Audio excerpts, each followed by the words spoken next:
আমরা ওযু ভঙ্গের কারণ অনেকেই পড়াশোনা করেছি। ওযু ভাঙার কারণ 7টি, এরকম পড়ি নাই ছোটবেলায়, সুর দিয়ে দিয়ে পড়ি নাই। ওযু ভাঙার কারণ জানি, নামাজ ভঙ্গের কারণ জানি। আমার তো মনে হয় এখানে 100-র ভিতরে 99টা মুসলমান, 99 জন মুসলমান, মা বোনদেরকে বাদ দিলাম, হয়তো তাদের ভিতরে 99% ঈমান ভঙ্গের কারণ আমরা 99ও না, বোধহয় 1000-এর মধ্যে 999 জন ঈমান ভঙ্গের কারণ আছে, এবং কি কি তা জানে না। ওয়াল মুমিনিনা ওয়াল মুমিনাত, এবার মুমিন হতে হবে। আল ঈমানু বিজউ ওয়া সাবউনা শুবাতান ফাআফজালুহা কাউলু লা ইলাহা ইল্লাল্লাহ। ঈমান হলো একটা গাছের নাম, 70 থেকে 77টা শাখা প্রশাখা, সব থেকে বড়টার নাম হলো লা ইলাহা ইল্লাল্লাহ। দুর্ভাগ্য, আজকে আমার পিশাবদের খানকায় লা ইলাহা ইল্লাল্লাহর জিকির চলে, আমার মসজিদে মাদ্রাসায় লা ইলাহা ইল্লাল্লাহর জিকির হয়, কিন্তু বাতিল তাগুতের কিচ্ছু হয় না। ফেরাউনের সামনে মুসা বলেছিল লা ইলাহা ইল্লাল্লাহ, ফেরাউন দরিয়ার ভিতরে সুবনি খাইছে আর মরছে। নমরুদের সামনে ইব্রাহিম খলিলুল্লাহ লা ইলাহা ইল্লাল্লাহ বলেছিল, ওই লা ইলাহা ইল্লাল্লাহ পাওয়ার সহ্য করতে না পারে নমরুদ জুতা পেটা হয়ে দুনিয়া থেকে বিদায় হয়েছে। সেই ঈমানের তেজ কোথায় গেল? সেই মুসলমান গেল কই? এজন্য আসুন, ঈমান বিরাট একটা লম্বা বিষয়, ঈমানের উপরে পড়াশোনা করা দরকার। আমরা ওযু ভঙ্গের কারণ অনেকেই পড়াশোনা করেছি। ওযু ভাঙার কারণ 7টি, এরকম পড়ি নাই ছোটবেলায়, সুর দিয়ে দিয়ে পড়ি নাই। ওযু ভাঙার কারণ জানি, নামাজ ভঙ্গের কারণ জানি।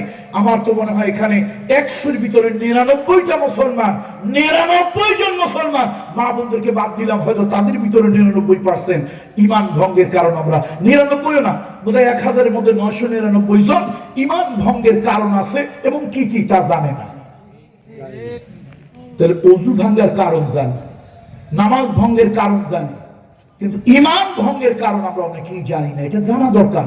আর কবে জানবো বাবাজি? 50 বছর, 60 বছর, 70 বছর বয়স হলো, অর্ধেক কবরে গেল, আর কবে জানবো? আর কবরে গিয়ে ফেরেশতা যদি সওয়াল করে, কি জবাব দেব বলুন তো? দলিল চিনলাম, পর্সা চিনলাম, দাখিলা চিনলাম, খাজনা চিনলাম, নামজারি, জমা ভাগ সব চিনলাম, কিন্তু দুর্ভাগ্য, ঈমান ভঙ্গের কারণ চিনলাম না। আল্লাহ যদি আমাকে প্রশ্ন করে, কবরে যদি আমার আপনার প্রশ্ন হয়, উত্তর যদি দিতে না পারি, আচ্ছা বলুন তো কি পরিস্থিতি হবে?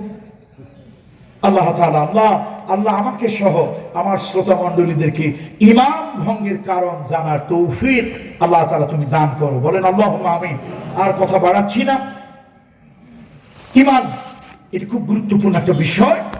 এরপরে ওয়াল কানিতিনা ওয়াল কানিতাত, দিন শরীয়তের উপরে একনিষ্ঠ হতে হবে, একনিষ্ঠ হতে হবে। কিন্তু আজকে দুঃখ, পৃথিবীতে বদরের যুদ্ধ হয়েছিল 313 জন মুসলমান দিয়ে।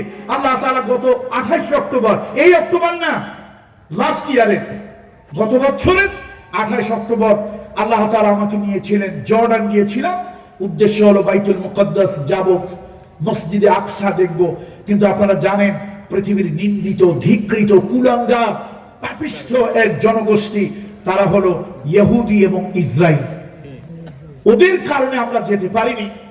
একদম 30 কিলোমিটার 25 কিলোমিটার দূর থেকে আমরা দূর পর্যন্ত গিয়েছিলাম।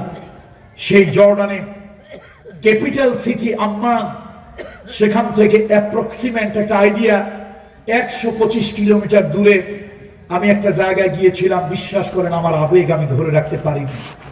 আমি আবেগ আপ্লুত হয়েছি, আমার সাধারণ সেন্স, আমি সাধারণ জ্ঞান আমি হারিয়ে ফেলেছিলাম। আমি 3 জন জীবন্ত শহীদের কবর জিয়ারত করেছি। 1 লক্ষ রোমকদের ভিতরে, রোমকদের বিরুদ্ধে যুদ্ধ হয়েছিল মোতা নামক একটা প্রান্তরে। কোন জায়গায়? সেখানে আমি প্রথম গেলাম, প্রথম জিয়ারত করলাম হচ্ছে যায়েদ বিন হারেসা রাদিয়াল্লাহু তাআলা। কিন্তু নবীজির পালক পুত্র, সাহাবী, আবার দ্বীনের জন্য শহীদ হয়েছে। আল্লাহ, মনে হচ্ছে কবরের ঢাকনাটা একটু উঠাই, নিশ্চয়ই ভিতরে জিন্দা মানুষ শুয়ে আছে।